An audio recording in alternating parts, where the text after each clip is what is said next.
Le 21 novembre 2017, Emmanuel Attias crée l'événement avec sa page Facebook PCJ, Patrimoine, Culture, Judaïsme.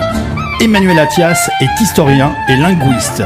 Il a parcouru ces dernières années des milliers de kilomètres à travers l'Europe, le Moyen-Orient et l'Afrique du Nord pour retrouver les dernières communautés juives et photographier leur patrimoine. Chers auditeurs, bonjour.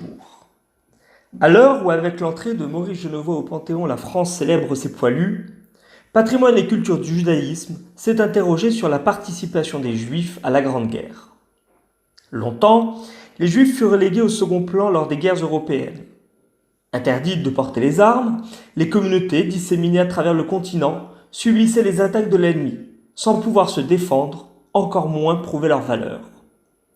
L'émancipation progressive à travers l'Europe, entre la fin du XVIIIe siècle et le milieu du XIXe, allait changer la donne et permettre aux Israélites de devenir des citoyens à part entière, en servant leur patrie respective.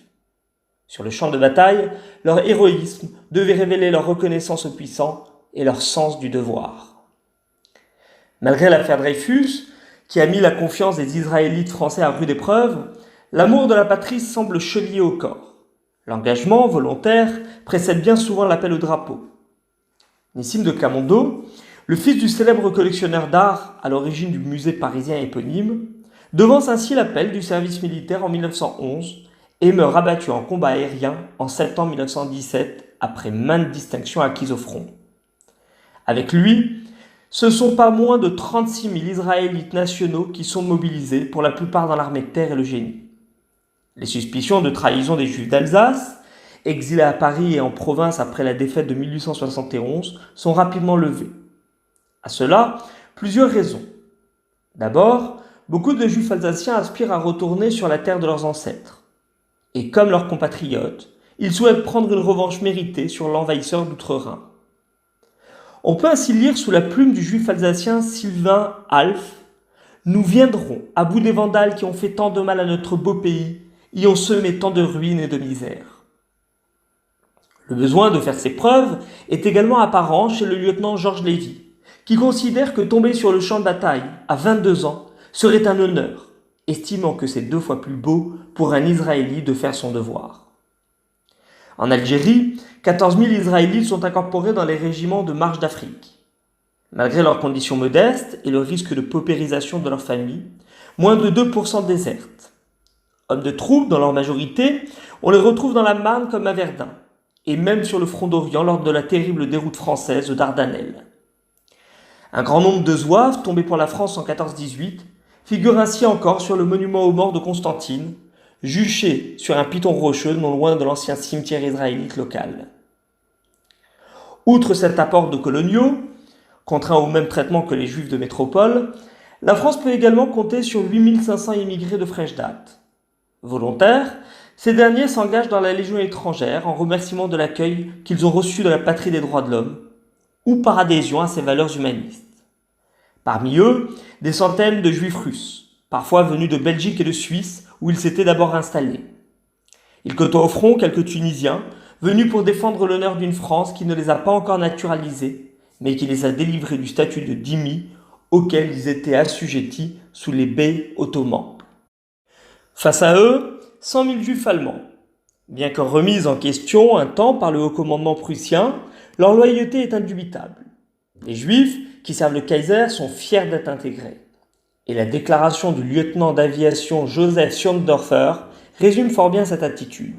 « Je suis allé au front en tant qu'Allemand, afin de protéger ma patrie menacée, mais aussi en tant que Juif, afin d'obtenir la pleine égalité de droits pour mes coreligionnaires. » L'armée allemande compte également des Juifs originaires d'Europe de l'Est qui combattent pour prouver leur reconnaissance à l'empereur d'Allemagne, qui les a sauvés des pogroms qui sévissent en ces débuts de XXe siècle en Russie. Cette Russie, qui en 1914 est le pays comptant le plus grand nombre de Juifs dans ses rangs. Pas moins d'un demi-million de fidèles de la loi mosaïque y servent alors sous les ordres du tsar, malgré les brimades, malgré les vexations. Contrairement aux autres camps, la fidélité au tsar n'est pas totale. L'internement dans des camps à l'été 1914 de 600 000 Juifs d'Ukraine et de Pologne occasionne un véritable traumatisme. Redoutant de nouveaux pogroms, un certain nombre de juifs russes prennent le parti des puissances centrales et tentent de les rejoindre pour combattre dans leurs rangs. Cette défection, consécutive aux persécutions récurrentes dont font l'objet les juifs dans l'empire tsariste, fait office d'exception comme le prouve le cas américain. 250 000 juifs, originaires de l'ensemble des pays belligérants, qui se réunissent sans hésitation pour combattre sous la bannière étoilée. Le tribut payé sera lourd, encore plus que ceux des autres communautés religieuses. Alors qu'ils ne représentent bien souvent pas plus d'1% du corps mobilisé au sein des différentes armées, le nombre des morts est paradoxalement très élevé. On parle ainsi de 170 000 pertes juives côté russe, de 12 000 chez les Allemands, de 8 500 chez les Britanniques et de presque 7 000 dans le camp français. Pour retrouver le podcast de cette chronique, ainsi que les références des différents articles utilisés pour la réaliser, je vous encourage à consulter ma chaîne YouTube, Emmanuel Athias. N'hésitez pas à m'y laisser vos commentaires et questions. Nous nous retrouverons, si tout va bien, la semaine prochaine pour un nouveau thème. D'ici là, très bonne semaine à tous.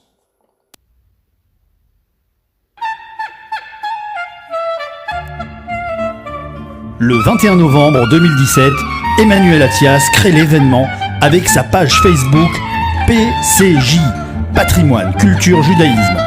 Emmanuel Athias est historien et linguiste. Il a parcouru ces dernières années des milliers de kilomètres à travers l'Europe, le Moyen-Orient et l'Afrique du Nord pour retrouver les dernières communautés juives et photographier leur patrimoine.